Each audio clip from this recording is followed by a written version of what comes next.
તાણમ નમો સિદ્ધાણમ નમો આયરિયાણમ નમો ઉવજાયાણમ નમો લોય serve સાહુણમ એસો પંચન મુક્કારો serve પાવપણાસણો મંગલાણં ચ સભિસિંહ પડમં ભૂય મંગલમ નમો હરિહંતાણમ નમો સિદ્ધાણમ નમો આયરિયાણમ નમો ઉવજાયાણમ નમો લોય serve સાહુણમ એસો પંચન મુક્કારો serve પાવપણાસણો મંગલાણં ચ સભિસિંહ પડમં ભૂય મંગલમ નમો હરિહંતાણમ નમો સિદ્ધાણમ નમો આયરિયાણમ નમો ઉવજાયાણમ નમો લોય serve સાહુણમ એસો પંચન મુક્કારો serve પાવપણાસણો મંગલાણં ચ સભિસિંહ પડમં ભૂય મંગલમ. અધોલોક ઉદ્વલોક તીર્છલોકમાં રહેલા દરેકે દરેક ત્રસ જીવ સ્થાવર જીવને સુખ મળે, સાતા મળે, સમાધિ મળે, જલ્દી જલ્દી બધા જીવો મોક્ષે જાય એવી પ્રાર્થના. સાતામાં છો બધા? દેવગુરુ પ્રસાદબેન, તમે સાતામાં છો? દેવગુરુ પ્રસાદ સાતામાં. ગાથા નંબર 16 જુઓ. શેર કરું છું સ્ક્રીન. બુક છે એક્ચ્યુઅલી છે ને? હા, દિલ પાસે છે.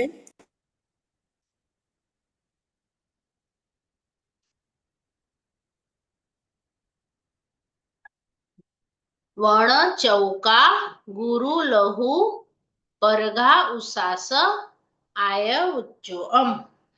એટલે પહેલામાં વણ એટલે વર્ણ, ચતુષ્ક ચતુષ્ક એટલે 4, પછી છે અગુરુ લઘુ પરાઘાત ઉચ્છ્વાસ આતપ ઉદ્યોગ. નીચેની લાઈનમાં છે શુભ ખગઈ એટલે કે શુભ વિહાયો ગતિ, પછી નિમીણ એટલે નિર્માણ, પછી તસ દસ ત્રસ દશક, પછી કે છે સુર નર તીરી આવું તિથૈરમ એટલે કે સુર એટલે દેવ, મનુષ્ય, તિર્યંચ આયુષ્ય અને તીર્થંકર નામકર્મ આ બધું પુણ્યમાં આવે.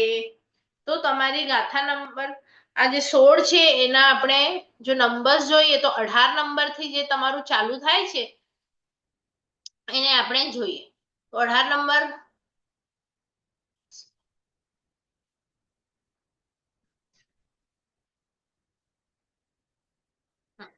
આ 17 સુધી તો થઈ ગયું છે. 18 શુભ વર્ણ. બેન તમે કેવાના હતા વ્રજ અને ઋષભ હા, એ પાપ તત્વ આવશે ને ત્યારે આપણે લઈશું, કારણ કે એમાં નામ આવશે ને બધા. ખાલી આપણે પેલું જ લાસ્ટ ટાઈમ જોયું હતું, બીજા 5 છે ને જ્યારે પાપ તત્વમાં આવશે ત્યારે આપણે જોઈશું. તો અહીંયા આવશે પેલું શુભ વર્ણ. તો વર્ણ 3 સારામાં લીધા એનો અર્થ શું થયું કે 2 વર્ણ ટોટલ 5 કલર છે, તો 2 કલર જે છે ને એને અશુભ વર્ણમાં લીધા. એટલે જો તમને એ વર્ણ મળે તો તમારો અશુભ વર્ણનો ઉદય છે, અને સફેદ મળ્યું, લાલ મળ્યું, પીળો મળ્યો તો તમારું શુભનો ઉદય છે. પછી ગંધ, તો તમારા બોડીમાંથી કે કોઈ બી વસ્તુમાંથી સુગંધ આવતી હોય તો એ વસ્તુનો હમણાં પુણ્યનો ઉદય છે. પણ એ જ વસ્તુમાંથી જો દુર્ગંધ આવતી હોય તો એને પાપનો ઉદય છે. પછી જે ટેસ્ટ છે એમાં પણ 3 ટેસ્ટ જે છે એ શુભમાં લીધા, એટલે બીજા 2 રસ છે એ અશુભમાં લીધા. તો મધુર એટલે મીઠો રસ, આમ્લ એટલે ખાટો રસ, અને કષાય રસ આ 3 શુભ છે. એટલે કે કટુ, તીખો અને કડવો એ બંને અશુભ રસ છે. એના પછી શુભ સ્પર્શ, ટોટલ 8 સ્પર્શ છે, તો એમાંથી 4 સ્પર્શ સારા છે અને 4 સ્પર્શ અશુભ સ્પર્શ છે. આ વર્ણ ચતુષ્ક થયું, ચતુષ્ક એટલે 4. એવી જ રીતે અશુભમાં પણ આવી આવશે વર્ણ, ગંધ, રસ, સ્પર્શ. એના પછીનું છે અગુરુ લઘુ નામકર્મ. જીવને પોતાનું શરીર ભારે અને હલકું ન લાગવા દે. એટલે કે તમે કોઈકને જોશો ને કે 8 ફૂટનો છે તો એ બિચારો ચાલે, ટ્રેનમાં જાય, કોઈના ઘરમાં જાય, કોઈ 300-400 કિલોનો બોડી હોય તો એને પણ ચાલવામાં તકલીફ પડે.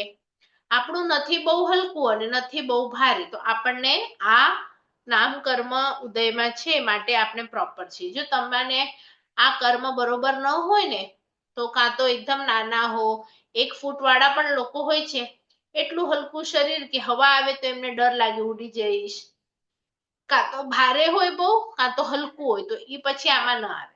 અને આપણું જે છે તે અગુરુ લઘુ, નથી ગુરુ એટલે મોટું, નથી બહુ મોટું, નથી બહુ નાનું, પ્રોપર છે એમ.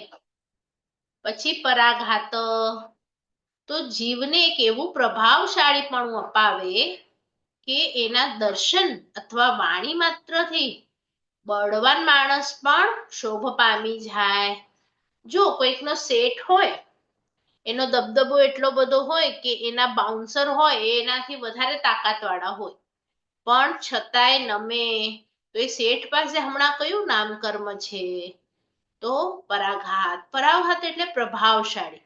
તમે કોઈક ભલે ઇન્સ્પેક્ટર હો, ભલે નાના 5 ફૂટના હો ને તમારો હવલદાર 6 ફૂટનો હોય, પણ પ્રભાવ ઇન્સ્પેક્ટર નો પડે, હવલદાર નો ન પડે, તો એને આ નામ કર્મ ઉદયમાં હોય. આપણા ઘરમાં પણ આપણે જોઈશું કોઈક એવા વ્યક્તિશાળી વ્યક્તિ હોય કે જેનો ખૂબ પ્રભાવ હોય, આપણા સંઘમાં હોય, ઘરમાં હોય, ફેમિલીમાં હોય, તો એને કયું કર્મ ઉદય, આપણે કહીએ ને કર્મ એ જે ગતિ હોય, પણ કયું કર્મ? તો એ તમને ખબર હોવી જોઈએ કે પરાઘાત નામ કર્મ જેની પાસે હોય એનો પ્રભાવ બધા ઠેકાણે પડે. પછી છે શ્વાસોશ્વાસ, તો જીવને સુખે સુખે શ્વાસ લેવાની લબ્ધિ અપાવે. એટલે જ્યારે આપણને અસ્થમા થાય કે જે લોકોને પ્રોબ્લેમ થાય, ત્યારે આ નામ કર્મ થોડું થોડું એમનું ઘસાતું જાય. જો ત્યાં સુધી બધું સુખેથી છે ત્યાં સુધી આ નામ કર્મ પ્રોપર છે. આતપ નામ કર્મ, જીવનું શરીર અનઉષ્ણ, અનુષ્ણ એટલે અન અને ઉષ્ણ, અન એટલે નહીં અને ઉષ્ણ એટલે ગરમ, કે જીવનું શરીર ગરમ નથી, અનઉષ્ણ એટલે ગરમ નથી, છતાં પણ ઉષ્ણ પ્રકાશ આપવાની શક્તિ. એટલે આ એક એવું કર્મ છે જે સૂર્યના મણીને લાગેલું છે. તમારો કે મારો જન્મ સૂર્યના વિમાનમાં થાય અને એના મણીમાં જો થાય, તો એના મણીને આ નામ કર્મ, આતપ નામ કર્મ મળ્યું છે. એનાથી થાય શું? આપણે એને મણીને ટચ કરીએ ને તો મણી ઠંડો જ હોય, પણ એમાંથી નીકળતો પ્રકાશ પણ ત્યાં ઠંડો જ હોય. પણ એ પ્રકાશ જેવું જેવું ટ્રાવેલ કરે એટલે શું, 5 કિલોમીટર 10 કિલોમીટર ઉપરથી જ્યારે નીચે આવે, ત્યારે જેટલું ટ્રાવેલ વધારે એટલી એની અંદર આ નામ કર્મની શક્તિના કારણે હીટ આવે. એટલે તમે જુઓ, આનો આન્સર સ્કૂલના તમને નહીં મળે. એ લોકો કે છે સૂર્ય ગરમ. તો જો સૂર્ય ગરમ હોય તો આપણે ઉપર જ્યારે હોઈએ હિલ સ્ટેશન પર કે ફ્લાઇટમાં, તો કેટલી ગરમી હોવી જોઈએ ત્યાં, પણ એટલી હોતી નથી. તમે જોશો તો માઇનસમાં ઉપર ટેમ્પરેચર હોય છે. તો અને નીચે કેટલી બધી ગરમી છે. તો આપણે હિલ સ્ટેશન પર જઈએ એ લોકોના હિસાબે તો ગરમી વધવી જોઈએ, પણ આપણા જૈન દર્શન મુજબ તમે સનને જોશો ને તો ઉપર ઠંડો, પણ આવતા આવતા હિલ સ્ટેશન પર હજી ઠંડો, પણ નીચે જેમ જેમ ટ્રાવેલ કરે છે, એટલે 5,000 કિલોમીટર, 7,000, 10,000 ટ્રાવેલ નીચે કરશે, એમ એની ગરમી આ નામ કર્મના કારણે વધે. જેવો જમીનને ટચ કરશે એટલે હાઈએસ્ટ વધી જાય તડકો, અને જેવો તમે જમીનથી ઉપરની સાઈડ જશો એવી તમને ગરમી ઓછી લાગશે. તો આ કયું કર્મ છે? ને માત્ર સૂર્યને, પછી ચંદ્રને આ ન લાગે. તો આ નામ કર્મ આપણે પણ જો એમાં જન્મીએ તો આપણને પણ આ નામ કર્મ લાગી શકે. એટલે આ ઈઝીમાં બોલવું હોય તો શરીર ઠંડુ પણ પ્રકાશ ગરમ, અને ઉદ્યોગ છે શરીર પણ ઠંડુ અને પ્રકાશ પણ ઠંડુ. જીવનું શરીર અનુષ્ણ હોય અને શીતળ પ્રકાશ ફેલાવે. જેમ કે બીજા બધા ગ્રહમાંથી પ્રકાશ આવે છે એ ઠંડો જ છે. બરાબર. આતપ અને ઉદ્યોગ ખ્યાલ આવ્યું બધાને? સૂર્યના મણીમાં બોલવાનું, સૂર્યને નહીં. સૂર્ય પંચેન્દ્રિય છે, આપણા જેવો ઇન્દ્ર મહારાજા છે, દેવ છે. તો સૂર્યને નહીં, સૂર્યનું એક વિમાન હોય, એ વિમાન જે મણીથી બનેલું હોય એ મણીને આ આતપ નામ કર્મ હોય. તો જૈન દર્શનના હિસાબે કોઈ વ્યક્તિ સૂર્ય આખા દેવોથી એ લોકો હોય એટલે સૂર્ય અને ચંદ્ર ઉપર પગ ન મૂકી શકે. આપણને જે સાયન્સ હમણાં બતાડે છે એ કોઈ પણ પ્લેનેટ પર તમે ઉતરી જાઓ અને ચંદ્ર કહી દો, એનાથી એ ચંદ્ર નથી થઈ જતું. કારણ કે ચંદ્ર અને સૂર્યના જે વર્ણન છે શાસ્ત્રોમાં પ્લેનેટના, એમાં એટલા બધા જિનાલયો છે શાશ્વતા, આટલા દેવો રહે છે, એટલે આપણે મનુષ્ય ન જઈ શકીએ ત્યાં. બરાબર. ચલો આગળ 27મો શુભ વિહાયો ગતિ, એટલે તમારી ચાલ, જેમ કે હાથી ચાલે તો ગમે, ઘોડો ચાલે તો ગમે, પણ ગધેડો ચાલે તો આપણને ન ગમે. તો એવી રીતે ચાલ આપણી જો સારી હોય તો આપણને આ નામ કર્મ છે, અને કોઈકની ચાલ સારી ન હોય તો એને અશુભ ના બદલે એના ચાલમાં પાપનો ઉદય છે, એટલે અશુભ વિહાયો ગતિ છે. હવે નિર્માણ નામ કર્મ. નિર્માણ એટલે આપણે જેવી રીતે આખી બિલ્ડિંગ બનાવીએ અને ફ્લેટ, કિચન, હોલ એ બધું પ્રોપર કરીએ, એવી રીતે આપણા આંખ, કાન, નાક જો પ્રોપર જગ્યા ઉપર હોય તો એનો આભાર છે આ નિર્માણ નામ કર્મને. જો આ નિર્માણ નામ કર્મ બરોબર ન કામ કરે તો તમને કોઈ પણ અંગ કોઈક બીજી જગ્યા ઉપર ઉગે. કોઈકને તમે જોયું હશે કે હાથ અહીંયા છાતી પર ઉગ્યું, કે પીઠ પર કંઈક ઉગ્યું, કે અહીંયા આંખ આવી, કે XYZ. તો અંગ જો બરોબર ન હોય બોડીમાં કોઈ પણ, તો તમારે કયા નામ કર્મને સમજવાનું? સમજ્યા તમે? નિર્માણ નામ કર્મ. નિર્માણ બરોબર હોય તો આપણને બંને આંખો, બધી વસ્તુઓ પ્રોપર મળે જગ્યા ઉપર. આટલા સુધી સમજાયું? આ નામકર્મ છે, આ પૂરું થાય છે નામકર્મ. હવે આયુષ્ય કર્મ છે. તો ટોટલ આમ 4 આયુષ્ય છે, પણ પુણ્યમાં અલગ આવે, પાપમાં અલગ આવે. તો આપણે એ જોઈશું.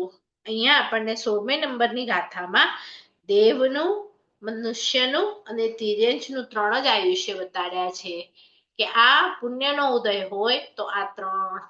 તો હમણાં આયુષ્ય તો તમને ખબર છે, પણ એક વખત ડેફિનેશન વાંચીએ કે દેવ આયુષ્યની ડેફિનેશન શું છે? પોતાના શરીરની સ્વાભાવિક કાંતિથી દીપે તે દેવ. દેવગતિમાં કોઈ પણ એક ભવમાં જન્મથી મરણ સુધી ટકાવી રાખનાર કર્મ. એટલે આ કર્મ હોય તો તમે ત્યાં જન્મો અને મરો ત્યાં સુધી જો તમારો આત્મા એ બોડીમાં છે તો એ શેના કારણે છે? તો આ આયુષ્ય કર્મના કારણે છે. જો આયુષ્ય કર્મ પૂરું થાય તો તમારા શરીરમાંથી તમારો આત્મા નીકળી જાય. એટલે કોઈ પણ એક ભવમાં જે આપણે ટકીએ તે ટકાવનાર કર્મ કયું? તો આયુષ્ય કર્મ. એટલે આપણે હમણાં મનુષ્યમાં છીએ, તો મનુષ્ય ગતિમાં આપણે જન્મ્યા છીએ અને આપણું મરણ થશે ત્યાં સુધી આ બોડીમાં છીએ, તો એ શેના કારણે છે? તો આ મનુષ્ય આયુષ્ય કર્મના કારણે છે. બરાબર. અને તિર્યંચ આયુ. હવે તિર્યંચ શબ્દ શાનાથી પડ્યો છે એ બતાડે છે. તિરછા ચાલે તે તિર્યંચ. હવે તિરછા ચાલવું એટલે શું? તો તિરછા એટલે તમે કેટ અને ડોગને જુઓ તો 2 હાથ અને 2 પગ, આગળ તમે હાથ પકડો કે પાછળ પગ પકડો તો એમની કરોડરજ્જુ જે છે એ આમ આડી છે, અને આપણે ઊભા હોઈએ ને આપણે ચાલીએ ને તો આપણી કરોડરજ્જુ આમ ઊભી હોય, આપણી બેક. અને તિર્યંચ હોય ને એ લોકો, ઘોડો લો તમે, ગધેડો લો, હાથી લો, એ લોકોના 2 હાથ આગળ અને 2 પગ પાછળ હોય તો આમ આડી બેક હોય એમની, એટલે આને તિરછું કહેવાય. તો તિર્યંચ વધારે છે અહીંયા, તિરછા ચાલનારા, એટલે આ લોકને તિરછા લોક કીધું. મનુષ્ય તો સાવ બહુ ઓછા છે, પણ તિર્યંચો વધારે છે. અને એ તિર્યંચોની જે પીઠ છે એ આમ છે, એટલે તિરછા લોક, એટલે તિર્યંચ. તિર્યંચમાં તમને ભવ મળે અને ત્યાં તમે ટકી રહો, એ તિર્યંચ આયુ કર્મ. અને તીર્થંકર નામ કર્મ. એટલે આ બધાને ન હોય, કોઈક જ એવા વ્યક્તિ હોય છે ને હોય તો પ્રભુ છે મહાવીર સ્વામી લઈએ આપણે, તો આ કર્મોદયથી 8 મહાપ્રાતિહાર્ય આદિ અતિશયોની પ્રાપ્તિ થાય છે, 3 ભુવનને પૂજનીય બને છે. તો એનો મતલબ શું થયો કે એમને તીર્થંકર નામ કર્મનો ઉદય થયો. તો તમે કોઈ કહેશો કે ક્યારે ઉદય થયો? પૂર્વના 3જા ભાવમાં, તીર્થંકરના ભાવમાં જન્મતી વખતે, કેવળ જ્ઞાન થયું એ વખતે? તીર્થંકર નામ કર્મનો ઉદય ક્યારથી શરૂ થયો? બેન પૂર્વના 3જા ભાવે. હા, બીજા કોઈ? વિસ્તાનકની આરાધના કરે ત્યારે. હા, તો એ પૂર્વના 3જા ભાવમાં જ કરે વિસ્થાનકની આરાધના.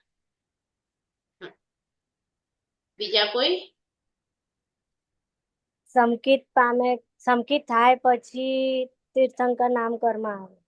તો સંકિત તો મહાવીર સ્વામીને નૈસારના ભાવમાં આવી ગયું, પહેલો હા, કારણ કે પહેલા ભાવમાં જ 27 ભાવ થયા. તો તીર્થંકર નામ કર્મનો ઉદય કેવી રીતે, ક્યારે થયો, એમ મારો સવાલ છે. પહેલો ભાવ, પૂર્વનો 3જો ભાવ, મહાવીર સ્વામીનો જન્મનો ભાવ કે કેવળ જ્ઞાન? એમ પણ તીર્થંકર નામકર્મ તો પહેલા જ ભાવમાં ખબર હતી ને. આદિનાથ ભગવાન જ્યારે હતા ત્યારે એમના હવે મારે પૌત્ર. તમને એ સમજાવવું છે. જો અહીંયા શબ્દ શું છે? કર્મ છે અને એના પછી ઉદય શબ્દ છે, કર્મોદય એટલે કર્મ અને ઉદય. તો અહીંયા શું લખ્યું છે કે ઉદય છે ને એ 8 પ્રાતિહાર્ય આપવાનું કામ કરે. તો 8 પ્રાતિહાર્ય એમને ક્યારે મળ્યા? કેવળ જ્ઞાન થાય પછી મળે. તો કર્મ બાંધ્યું ક્યારે એમ પૂછે તો બાંધ્યું પૂર્વના 3જા ભાવમાં. સંકિત આવ્યું એ અલગ વસ્તુ છે, પણ સંકિત તો ઘણા બધાને આવે, એટલે એનો અર્થ એવો નથી કે તીર્થંકર થશે. તો સંકિત લાખો લોકોને થાય, પણ તીર્થંકર નામ કર્મ પૂર્વના 3જા ભાવમાં બંધાય. હા, તમે કહો છો એ રીતે ત્યાં ખબર પડી ગઈ કે જ્યારે મહાવીર સ્વામીનો ભાવ આદિનાથ પ્રભુ હતા, એમની સભામાં હતા અને લોકો કહે છે કે આ તીર્થંકર થશે, પણ ઉદયમાં નથી આવ્યું, બાંધશે. અને બાંધશે પણ ક્યારે? તો એ પૂર્વના 3જા ભાવમાં, એટલે કે 25મો ભાવ જે હતો ને, એટલે બાંધવું અલગ અને ઉદયમાં આવવું અલગ. તમે આજે કોઈ બેંકમાં એફડી મૂકો તો આજે તમે બંધ કરાવી, પણ એનો ઉદય આજનો આજ આવે કે 5 વર્ષ 10 વર્ષ પછી આવે. એટલે બંધ વસ્તુ અલગ અને ઉદય વસ્તુ અલગ. અહીંયા આપણને કહે છે કે આ બધા કર્મનો ઉદય ક્યારે આવે? તો તીર્થંકર નામ કર્મનો ઉદય કેવળ જ્ઞાન આવે તેઓ જ આવે. અને એના કર્મના કારણે તમે કરો કે ન કરો, એમની પાસે 8 પ્રાતિહાર્ય લાઈફ ટાઈમ હોય, દેવોએ સંવત્સર બનાવવું પડે, એ પ્રભુનું પુણ્ય છે અને ઉદયમાં આવ્યું છે. એ પુણ્ય બીજા કેવડી હોય એમને ઉદયમાં ના આવે, એટલે એમની પાસે નથી. એટલે ઉદય અને બંધ સમજ્યા બધા? આ બીજા કર્મ ગ્રંથમાં આવશે તમને કે બાંધવું શું અને ઉદયમાં શું. હમણાં જો આપણને મનુષ્યપણું આયુષ્ય ઉદયમાં છે, પણ હું નેક્સ્ટ માટે તિર્યંચ આયુષ્ય બાંધી શકું કે નહીં? તો બંધમાં કયું આયુષ્ય અને ઉદયમાં કયું આયુષ્ય? ઉદયમાં મનુષ્યનું છે અને બંધમાં તિર્યંચ. હા, એવી જ રીતે હમણાં હું ગોરી છું, પણ નેક્સ્ટમાં હું એકદમ જ કાળી થવાની છું, તો બંધમાં કયું ને ઉદયમાં કયું? હમણાં શુભ વર્ણ છે અને પછી અશુભ વર્ણ. હા, એટલે બંધ ને ઉદયની હિસાબે બોલો તો તમે ઉદયમાં આ છે તો ઉદયમાં તો આવી ગયું, હવે નથી આવવાનું. અને બાંધ્યું છે એ હવે પછી ઉદયમાં આવશે નેક્સ્ટ ભાવમાં. એમ હમણાં મારો અવાજ સારો છે તો શું સ્વર છે ઉદયમાં, પણ બધાને હું બધાનું આમ કરું, મારો જ અવાજ સારો છે, તમારો તો કેવો છે એમ વિચાર, તો એમાંથી મારો પાછળનો ભાવ છે એમાં હું મારા માટે દુસ્વર બાંધું છું, કારણ કે બધા માટે મને આમ તુચ્છતાનો ભાવ છે. તો એના કારણે આપણને જે વસ્તુ માટે તુચ્છતાનો ભાવ હોય એ આપણા માટે નેક્સ્ટ ભાવમાં બંધાય. તમે હોશિયાર હો, તમે બધાને કહો પાગલ પાગલ, તો નેક્સ્ટ ભાવ તમારો પાઘલનો બંધાય. એટલે આ રીતે તમે બંધ કરો છો. ઉદય વસ્તુ અલગ, બંધ વસ્તુ અલગ. એટલે આપણે હમણાં જે કરી રહ્યા છીએ, તો જો પુણ્યનો ઉદય હોય તો શું થાય? બંધ હવે શીખીશું આમાં પુણ્યમાં. આપણે પુણ્ય આપણે બધાએ બાંધી લીધું હોય તો આ વસ્તુઓ ઉદયમાં આવે. ડિફરન્સ ખ્યાલ આવે છે? બંધ અને ઉદય. બંધ તો હજી હવે આવશે, કે તો પછી તમને સવાલ થાય કે તો પછી આપણે કેવી રીતે બાંધ્યું પુણ્ય? પણ હમણાં તો એમ કે છે કે તમે જો બાંધી લીધું હોય તો આ બધી વસ્તુઓ તમને ઉદયમાં આવે. બરાબર? ગાથા નંબર 17 પર જશું કે ત્રસપણું ઉદયમાં આવે, બાદરપણું, પજ્જત એટલે પર્યાપ્ત, પ્રત્યેક, સ્થિર, શુભ, સુભગ, તો સુસ્વર. તો આપણે આ ત્રસ દશક છે જે ઉપર ખાલી નામ આપ્યું હતું ત્રસ દશક, તો અહીંયા આ ત્રસપણું આપણે જે હાલી ચાલી શકીએ છીએ આપણા મરજી મુજબ, એ પુણ્યનો ઉદય છે. આ પર્યાપ્ત છે, આપણે બધી પર્યાપ્તિ પૂર્ણ કરી શક્યા, પુણ્યનો ઉદય છે. પ્રત્યેક એક શરીરમાં એક જ જીવ, તમારી અંદર 2-3 જીવ છે, જોયું છે તમે? ટ્વિન્સ હોય, કો ટ્વિન્સ, બોડી એક જ હોય અને મોઢા 2 હોય. એકને કંઈક ખાવું હોય, એકને કંઈક પછી લોકો કટ કરે, જન્મી લીધા હોય પછી એક જ બોડીમાં બે બોડી હોય. તો એ લોકોને નથી મળ્યું. આ બટેટાનો જીવ છે તો એક જ શરીર વિચારો, અને એમાં અનંત આત્મા, આટલા બધા આત્મા રે અને બધા શ્વાસોશ્વાસ લે, કેવું સફોકેશન થતું હશે. તમે એમ વિચારો કે એક રૂમમાં આપણે 100 બેઠા હોય ને તોય સફોકેશન થાય, પણ એમ વિચારો કે 100 જણાને એક જ ડ્રેસ મળે તો આપણે અંદર મોઢું ખાલી બહાર નાખવું હોય ને તોય આપણને આમ પછી ઓલો એક જાય આમ બીજા બધાએ જવું પડે, એક શ્વાસ લે તો બીજા બધાએ લેવું પડે. એટલે ખૂબ ખૂબ ખૂબ સફોકેશન છે. એટલે આપણને જે મળ્યું છે ને હમણાં મારો આત્મા એક બોડીમાં, તો હું ખૂબ કમ્ફર્ટેબલ ફીલ કરું છું. પણ પછી તમને કર્મગ્રંથમાં આવે કે તમારે પર્યાપ્તપણું જોઈતું હોય, પ્રત્યેકપણું જોઈતું હોય, તો તમારે શું કરવું જોઈએ? આ બધું કેમ આ બટેટાના જીવને નહીં મળ્યું? કેમ એ લોકો મનુષ્ય નહીં બન્યા? ત્યારે તમને ખબર પડશે કે આપણે કેટલું પુણ્ય બધું આપી અને આ મનુષ્ય ભાવ મેળવ્યું છે. આ સ્થિર છે આપણી બોડી, પણ આપણી બોડીને આ પુણ્ય કર્મ ઓછું થઈ જાય તમારું, અને આખો દિવસ તમારી આખી બોડી હલ્યા કરે, તમે કયું કામ બરાબર કરી શકો? હમણાં આપણે સ્થિર બેઠા છીએ તો એ પણ પુણ્યનો ઉદય છે. પછી શુભ નામકર્મ, નાભી ઉપરના મસ્તક આદિ શુભ અવયવોની પ્રાપ્તિ થાય છે.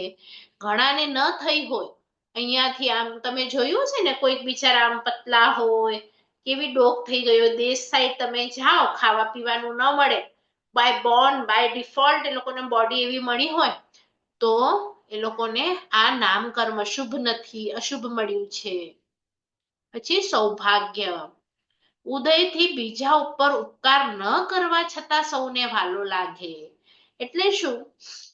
સમજો કે કોઈક એવા વ્યક્તિ હોય આખા ઘર માટે ઘણું કામ કરે, બધાનું કામ કરે, પણ છતાં છે ને એનું કર્મનો ઉદય એવો હોય કે કોઈને ગમે જ નહીં, બધા લોકો એનાથી દૂર થઈ જાય, એની વાહવા ન કરે.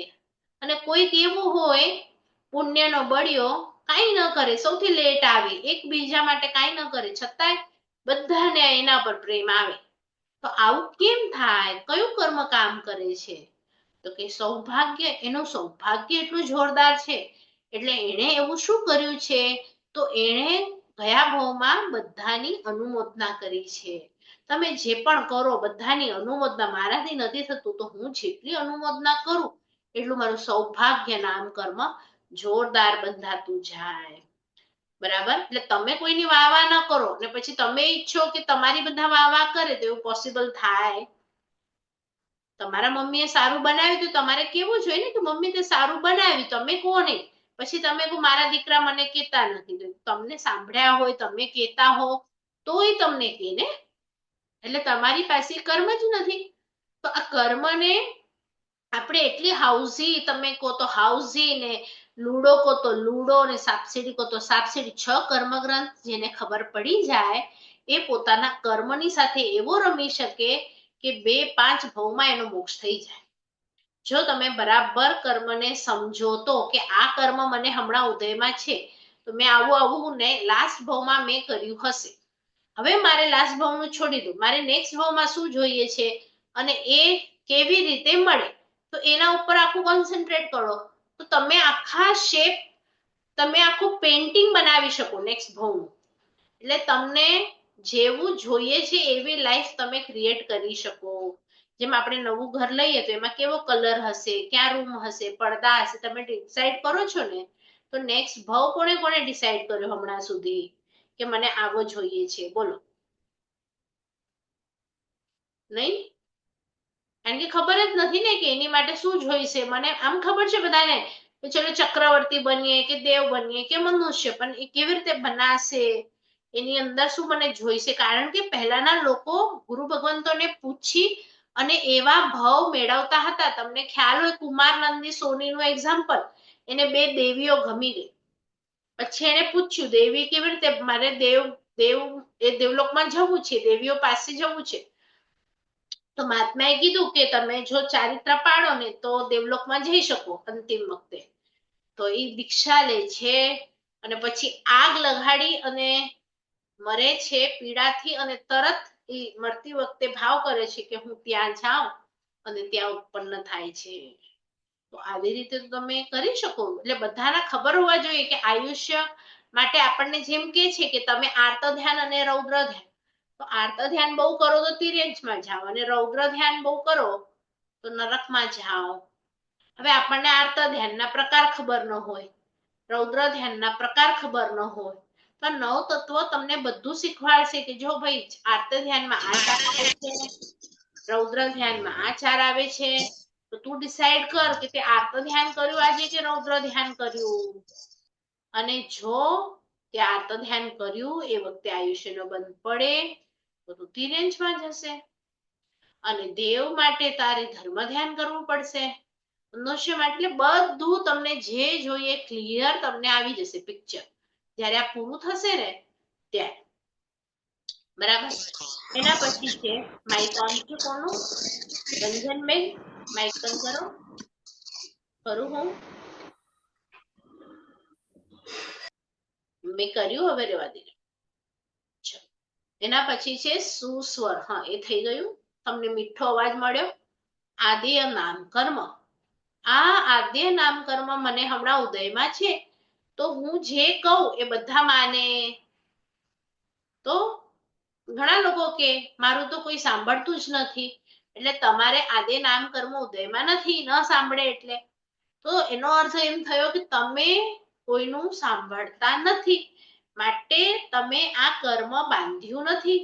તો હવે આજથી વડીલોનું સાંભળો, કલ્યાણ મિત્રોનું સાંભળો. જેટલું તમે સાંભળશો એટલું તમે આ ભાવમાં આ બાંધશો કર્મ, આદ્ય નામ કર્મ બાંધશો.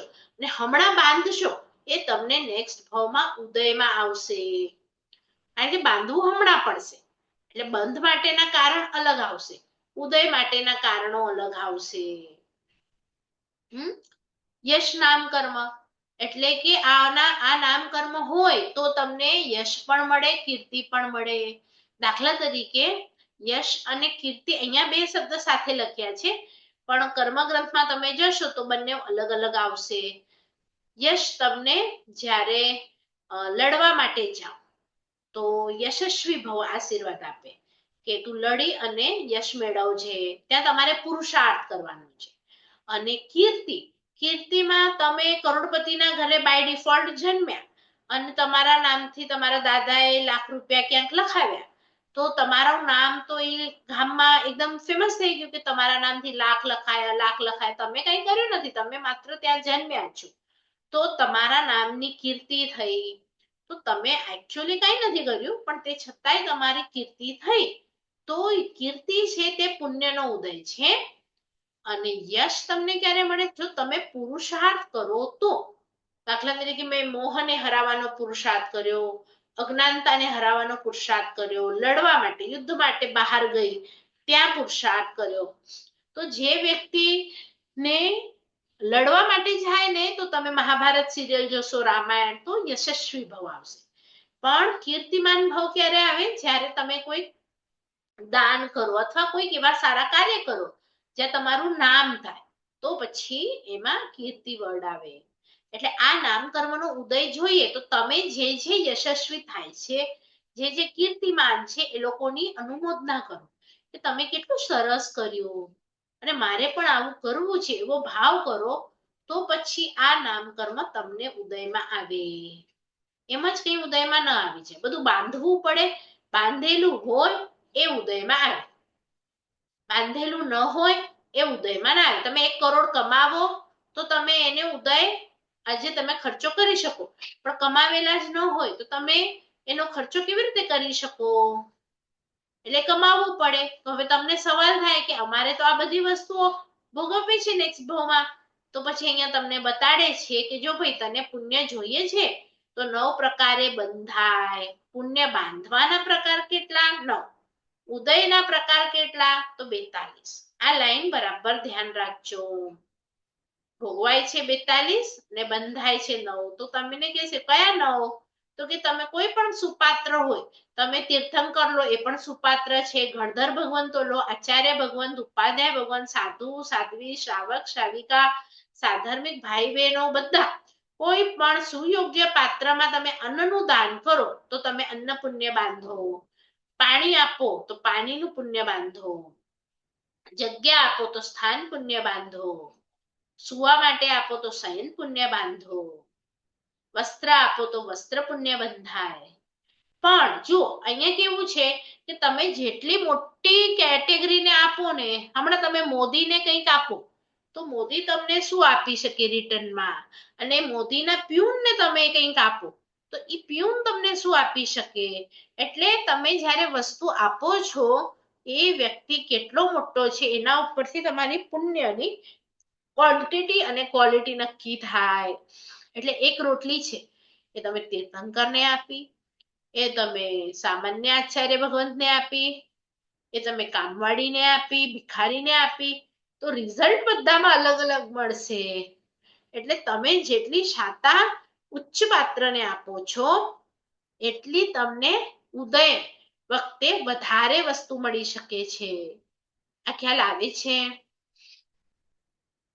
તમે છે ને 1 રોટલી બધું કામવાળી પાછળ ગાંડા થાવ ને એને બેસાડવું, એને ખવડાવવું, તો પછી ના નથી, પણ એ 1 રૂપિયો તમને ગિફ્ટમાં મળે. ઓલામાં 1 લાખ રૂપિયા મોદીને આપવાની તાકાત છે, એ તમને આપી શકે. તો તીર્થંકરને આપો એમાં અલગ પુણ્ય, આચાર્ય ભગવંતોને અલગ. જેમ જેમ એનું જ્ઞાન દર્શન ઊંચું એમ એમ તમને લાભ વધુ મળે. બરાબર? એટલે આપણે સાધર્મિકોની ભક્તિ કહીએ, કારણ કે આપણા જે સાધર્મિક છે એ લોકોમાં જ્ઞાન છે, દર્શન છે, ચારિત્ર છે. પૈસો મળશે 10 રૂપિયા તો એ સારામાં વાપરશે, પણ એ જ તમે રિક્ષાવાળાને આપો, કામવાળીને આપો, ભિખારીને આપો તો એ લોકો એનો ઉપયોગ પાપ માટે વધુ કરવાની શક્યતા છે. એટલે આપણે ત્યાં પછી ભક્તિ નથી વાપરતા, અનુકંપા શબ્દ વાપરીએ છીએ કે ક્યારે આપવાનું, કે એ લોકોને જોઈને આપણને બહુ દયા આવી જાય ને. સાધર્મિક ઉપર દયા નથી કરવાની, ત્યાં આપણને ભક્તિનો ભાવ થવો જોઈએ કે આ પણ મારા જેવો નૌકાર ઘડે છે, એને પણ દેવ મળ્યા છે, ગુરુ મળ્યા છે, ધર્મ મળ્યો છે અને એ પણ અરિહંત સિદ્ધ થઈ શકે છે. તો ત્યાં તમને પુણ્ય વધારે મળશે. સુયોગ્ય પાત્ર હોવું જોઈએ. એમ જેટલું ઊંચું એટલું તમારું પુણ્ય વધારે. પછી મનનું પુણ્ય, વચનનું પુણ્ય અને કાયાનું પુણ્ય. એટલે કે તમે મનથી સારું કરો બધા માટે, વચનથી સારું બોલો અને કાયાથી કરો તો એ બધા પણ પુણ્ય મળે. ચલ, આમાં કોને નહીં સમજાયું પુણ્ય બાંધવાના 9 પ્રકાર? સમજાયું? હવેની જે ક્લાસ શરૂ થશે એમાં આપણે અનુબંધ શબ્દ સમજીશું. તો લેટ જોઈન્ટ નહીં થતા. અનુબંધ એક એવો વિષય છે કે જે અમે લોકો તો 6 મંથથી સમજીએ છીએ અને છતાં પણ સાહેબજી કહે છે કે 1 બિંદુ પણ તમને નથી આપ્યું. તો એ અનુબંધ શબ્દ છે ને તત્વજ્ઞાન અથવા તો અધ્યાત્મ જગતમાં ખૂબ ઇમ્પોર્ટન્ટ છે. તો પાપાનુબંધી પુણ્ય અને પુણ્યાનુબંધી પુણ્ય એ શું છે એને આપણે આ મીટિંગ શરૂ થાય ત્યારે જોઈએ. આટલા સુધી બધાને સમજાયું? હું તમને પૂછું, જીવના ભેદ તો 14, અજીવના ભેદ 14. હવે ત્રીજું તત્વ આપણે ભણ્યા પુણ્ય. તો પુણ્યના ભેદ કોઈ પૂછે તો તમારે 42 જ કહેવાના છે. પણ જો તમને પેપરમાં એમ આવે કે બાંધવાના કેટલા પ્રકાર, તો 9 લખવાના. તો 9 અલગથી લખવાના. પણ એ તમે જે 9 તત્વની ગાથાઓની આપણે જે ત્રીજી ગાથા હતી જેમાં ભેદ હતા એમાં 9 નું વર્ણન ક્યાંય નહીં આવે, કારણ કે બાંધવાનો પ્રકાર છે અને બાંધવાને આપણે નથી જોવાનું. આપણે બધાને આ ઉદયમાં જોવાનું છે કે પુણ્ય હોય તો તમને શું ઉદયમાં આવે, પાપ હોય તો તમને શું ઉદયમાં આવે. કારણ કે પાપ બાંધવાના પ્રકાર અલગ છે. 18 પાપ સ્થાનક જે આપણે બોલીએ છીએ ને સૂત્રમાં, એનાથી પાપ બંધાય. પણ આપણે અહીંયા જોઈશું કે પાપ જો મેં બાંધી લીધું છે એ 18 પાપથી, તો મને ઉદયમાં શું શું આવી શકે. તો એ જે પણ આંકડો છે 80 થી ઉપરનો એ આંકડો આપણે ભણીશું. બરાબર. પણ એનાથી વચ્ચે આપણે અનુબંધ વાળી એક જે વસ્તુ છે એ નેક્સ્ટ હવે મીટિંગ શરૂ થશે એમાં જોઈએ. ચલો, બીજા કોઈને પૂછવું છે? બોલો અવનીબેન. બેન, આપણે જે પુણ્ય બાંધ્યું, સમજો આ હમ. ભાવમાં કઈ પુણ્ય બાંધ્યું તો એનો ઉદય આ જ ભાવમાં આવી શકે કે પછી પછીના ભાવોમાં જ આવે? હા, તો એ કેવું બાંધ્યું છે એના ઉપર છે. એની ક્વોન્ટિટી ક્વોલિટી બધું જોવું પડે. ઉદયમાં આવી શકે, હમણાં પણ આવી શકે અને 100,000 લાખ કરોડ વર્ષ પછી પણ આવી શકે. એ કેવું બાંધ્યું છે ને એની માટે પ્રકૃતિ જોવી પડે, પ્રદેશ, રસ, બંધ બધું જોવું પડે.